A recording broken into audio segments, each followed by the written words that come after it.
La plupart des connaissances indispensables de la science de la religion islamique. Bismillahirrahmanirrahim, wassalatu wassalamu ala rasulillah. Il est une obligation sur la personne responsable d'entrer dans la religion islamique, et si elle est déjà musulmane, il lui est obligatoire de rester à jamais sur l'islam. Il est aussi obligatoire sur la personne responsable qu'elle fasse les obligations et évite les interdictions. La personne responsable, c'est celle qui sera interrogée le jour du jugement dernier.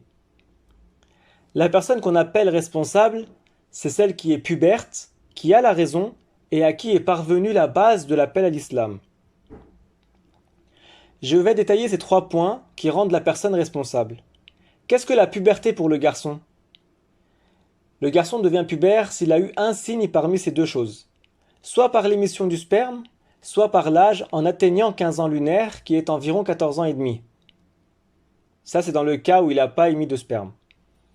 La puberté pour la fille, c'est si elle a eu un signe parmi ces 3 que je vais citer. Soit par l'émission du sperme, soit par l'âge en atteignant 15 ans lunaire, soit en ayant le sang des menstrues. Celui qui a la raison, c'est celui qui n'est pas fou.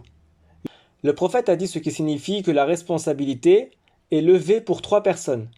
Celui qui dort jusqu'à ce qu'il se réveille, l'enfant jusqu'à ce qu'il devienne pubère, et le fou jusqu'à ce qu'il recouvre la raison. Et avoir reçu la base de l'appel à l'islam, c'est-à-dire qu'il lui soit parvenu qu'il n'est de Dieu que Dieu et que Muhammad est le messager de Dieu. Celui qui l'entend dans la langue qu'il comprend, en étant pubère et en ayant la raison, il est alors devenu responsable.